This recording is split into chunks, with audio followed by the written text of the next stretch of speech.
Hello and welcome to Business Africa, your point of reference in Africa's economic sphere. I am Amelnga.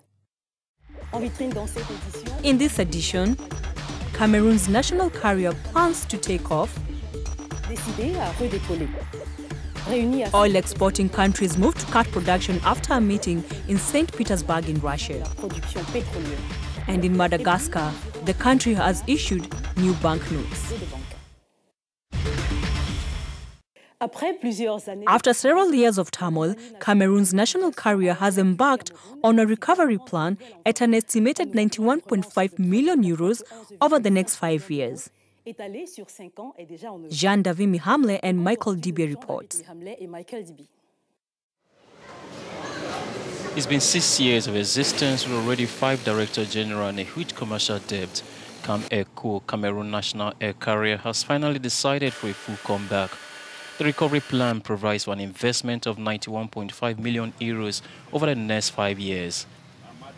The company plans to strengthen its fleet and bring in the number of its 5 fleet to 14 aircraft. A restructuring is in progress. This organizational framework is for the reduction of the burdens that we might encounter. It is a framework with a strategic development of the company. It is a framework with a partnership that we must develop with foreign companies, and we need to renew and modernize a little the organizational structure of the company in phase with the expectations of the regulators. In addition to the decline of the airline, there are unpaid salaries and reduction of its workforce. The international service has been suspended. However, the company each week makes 50 domestic flights in 7 to 10 regions. Beyond patriotism, there is also the sense of the services that it offers. Already patriotism, yes. By this, we must love our country and especially what we produce. But also, it is a service that CAMAIR-CO sells. At the moment, the airline restructuring plan continues to face a slow pace despite an attempt to rescue the company by making public a proposed plan already validated by President Paul Biya. For more on this, we are joined on phone from Yaoundé by Pafe Siki, a journalist and managing editor of a local daily and also vice president of Cameroon Business Journalists Association. Hello, Pafe Siki, and welcome to Business Africa. Yes, hello to you. What is the main strategy of Cameroon's national airline, CAMAIR? In a few months, the first is a reduction of the burdens of the company. The reduction in loading passes through a reduction of staff.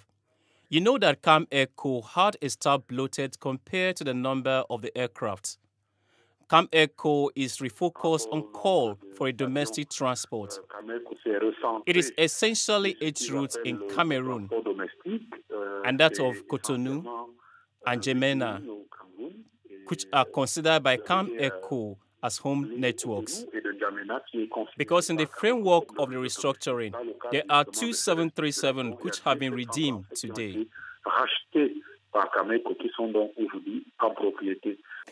What about the new flight deployment plan? Well, the recovery plan of CAMAIR-CO has been indicated by the Director General of the company, which provides for 13 lines which will be open. All major places of the regions of Cameroon are covered. There is also an extension at the level of Africa. For example, in the next few weeks, CAMAIR-CO will announce the opening of Libreville-Dakar Passage by Douala and Abidjan. There is a plane which goes to Paris and Washington. There is also London accordingly. What is being implemented in this plan and what are the challenges?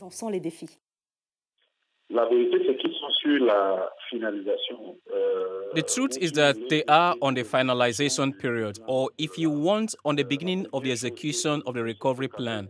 The first thing that is positive is that CAMAIR-CO was still able to redeem the aircraft which constitutes his fleet because the leasing was extremely expensive. But the problem is that a company cannot take off in a certain capacity because in these 3 aircraft which constitute his fleet, there are only 2 which fly presently as I speak.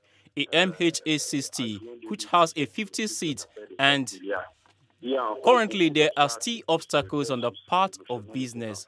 For example, the 3 other aircraft on the ground.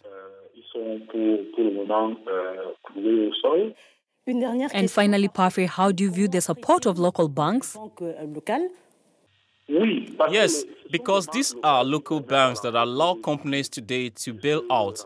The recovery plan of the company was reviewed by CAMAIR-CO, and this recovery plan was conducted with Boeing Consulting and local banks who are going to help to finance it.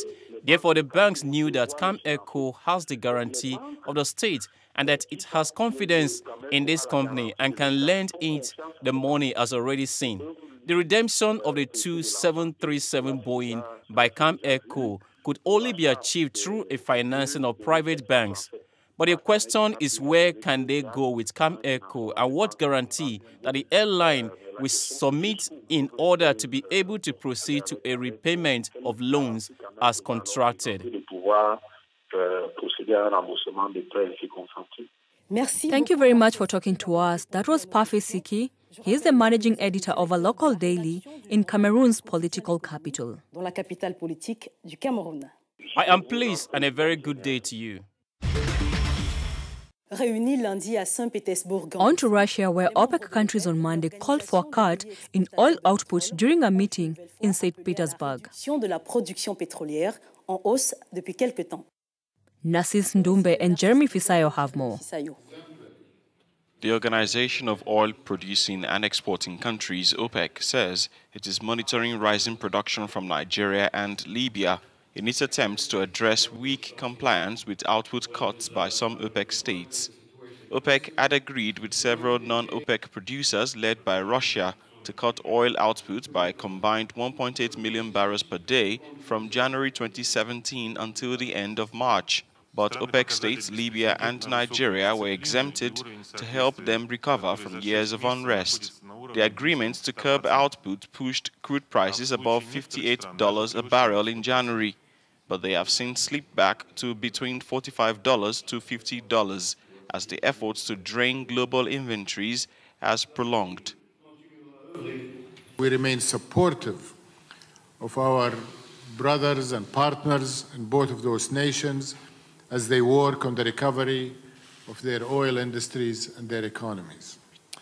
The committee, however, should monitor the impact of such growth on global supply-demand balances. Libya has been producing over 1 million barrels per day below its capacity of 1.4 million to 1.6 million barrels per day, but near its record high since violence erupted in 2011.